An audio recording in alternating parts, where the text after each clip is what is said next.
Yes बच्चों, हम पढ़ रहे थे हमारी पाठ्य पुस्तक बसंत भाग 2 का पाठ 13 जिसका नाम है एक दिन का। इस पाठ के कठिन शब्दार्थ मैंने आपको समझा दिए, साथ ही साथ मैंने इस पाठ का संक्षिप्त में सार भी समझा दिया। आइए अब इस पाठ का जो पैराग्राफ है इसका भावार्थ समझते हैं। जैसा कि मैंने आपको शुरू में ही बता दिया था कि इस पाठ के लेखक कौन है, अयोध्या सिंह उपाध्याय हरिऔध। इस पाठ के माध्यम से, इस कविता के माध्यम से कवि ये कहना चाहते हैं कि एक तुच्छ तिनका, तुच्छ मतलब एक छोटा तिनका भी हमारे घमंड को चूर कर सकता है। और वो कैसे कर सकता है ये हम इस पाठ में जानेंगे।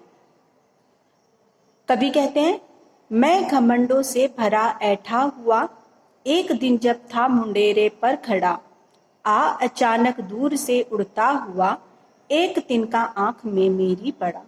मैं से मतलब यहाँ कौन? मैं से मतलब है यहाँ कवि। कवि उपाध्याय सिंह हरिऔध जो हैं, अयोध्या सिंह उपाध्याय जो हैं, वो एक बार अपने घर के मुंडेर के पास खड़े थे और अपने ही घमंड में भरे हुए थे। वो सोच रहे थे कि मेरा कोई भी कुछ नहीं बिगाड़ सकता। वो वहां खड़े खड़े स्वयं पर गर्व कर रहे थे। घमंडों से भरा यानी घमंड से भरे हुए थे। ऐठा हुआ मतलब अकड़ में थे। वो घमंड से भरे हुए थे और अकड़ में थे और सोच रहे थे कि कोई भी मेरा कुछ भी नहीं बिगाड़ सकता। एक दिन जब था मुंडेरे पर खड़ा, और ये बातें कब सोच रहे थे? जब वो एक दिन अपने घर की दीवार के पास खड़े थे। मुंडेरे मैंने आपको बता दिया था क्या होता है, जो बाउंड्री होती है, जैसा कि आप अपनी किताब में देख सकते हैं। ये बाउंड्री, इसे ही क्या कहते हैं? मुंडेर कहते हैं। आ अचानक दूर से उड़ता हुआ, एक तिनका आंख में मेरी पड़ा।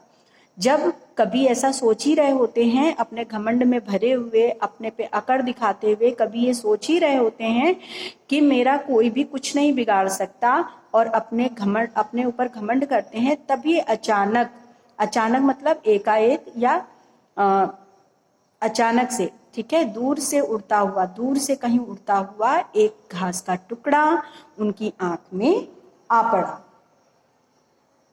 और उनकी आंख में गिर गया। फिर क्या होता है?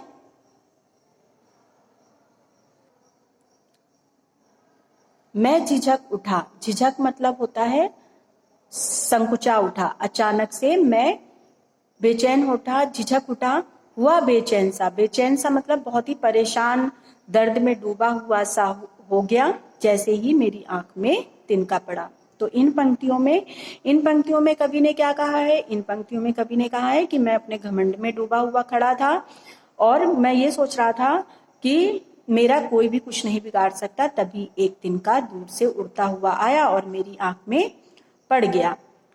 और जैसे ही मेरी आंख में पड़ा, फिर इस पंक्तियों में क्या बताया है कवि ने? इन पंक्तियों में बताया है कि जब आंख में कवि के तिनका पड़ा तो उनकी स्थिति कैसी थी। मैं झिझक उठा। झिझक उठा मतलब मैं अचानक से समूचा उठा और बेचैन हो गया, परेशान हो गया। लाल होकर आंख भी दुखने लगी, और जब मेरी आंख में तिनका पड़ा तो मेरी आंख कैसी हो गई? लाल हो गई, और वो बहुत ज्यादा दर्द करने लगी, बहुत ज्यादा दुखने लगी। ओके। मूठ देने लोग कपड़े की लगे। मूठ यानी जो कपड़े को इकट्ठा करके और मूठ देते हैं, मतलब इकट्ठा करके उसका गद्देदार बनाते हैं और फिर उसको क्या करते हैं? आंखों पर लगाते हैं ताकि दर्द को दूर किया जा सके। तो मूठ देने लोग कपड़े की लगे। जब लोग कपड़े की मूठ देने लगे, ऐंठ बेचारी दबे पांव भागी। ऐंठ मतलब घमंड। जो उसका घमंड था, किसका? कवि का। जो घमंड था, जो अहंकार था, वो चुपचाप वहां से भाग गई। वहां से कहां से भाग गई?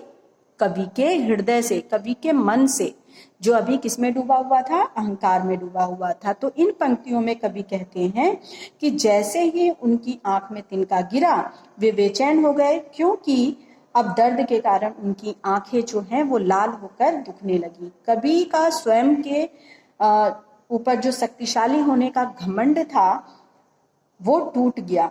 वह देखता है कि लोग उसकी आंख में कपड़ों की मूठ दे रहे हैं ताकि उसका दर्द कम हो जाए। यह पता लगते ही उसकी अकड़ जो है, लेखक की, कवि की अकड़ जो है वो कैसी हो गई? ढीली हो गई। ढीली हो गई मतलब निकल गई। ओके, आइए अब थर्ड पैराग्राफ देखते हैं। यस बच्चों, लास्ट पैराग्राफ। इस पैराग्राफ में कवि कहते हैं कि जब किसी ढब से निकल तिनका गया। ढब मतलब होता है उपाय या तरीका। जब कई तरह के तरकीब निकाले गए, कई योजना बनाई गई, मतलब तरह तरह के प्रयास किए गए ताकि कवि की आंखों में से वो तिनका निकल जाए। तो जब कई तरीके का प्रयास किया गया और कई प्रयास के बाद से जब लोगों ने कवि की आंखों से तिनका निकाला, तब समझ ने यूं मुझे ताने दिए। समझ मतलब बुद्धि ने, उसके बुद्धि ने, उसके विवेक ने उसको ताने दिए। ताने मतलब लानत देना या कमेंट करना या उसको बोलना। उसने कहा कि तू तो एक तिनके से हार गया, तो फिर किस चीज पर इतना ऐंठता है तू, किस लिए इतना रहा। मतलब कि उसकी बुद्धि या विवेक ने कहा, कवि की बुद्धि या विवेक ने कहा, उसकी अंतरात्मा ने कहा कि तू तो ऐसे ही अपनी शक्ति पर इतना घमंड कर रहा था, वो तो एक तिनके के सामने भी नहीं टिका। एक तिनका है बहुत तेरे लिए, अर्थात तेरे लिए तो एक तिनका ही बहुत है। तो कवि कहते हैं कि उसकी आंख से लोगों के प्रयास से तिनका निकल गया, लेकिन तभी कवि के विवेक ने उसे ताने देते हुए कहा कि तू क्यों स्वयं पर इतना घमंड, इतना अहंकार कर रहा है। तेरा घमंड तो दूर करने के लिए एक तिनका ही काफी है। तो तेरा घमंड एक तिनके ने दूर कर दिया। तो बच्चों, इस पाठ से हमें यही सीख मिलती है कि हमें अपने जीवन में कभी भी अहंकार या घमंड नहीं करना चाहिए किसी भी चीज का। ठीक है, यहाँ आपके पाठ का ये भावार्थ कंप्लीट हुआ। अब आप इस पाठ के इस कविता को अपनी कॉपी में लिखिए।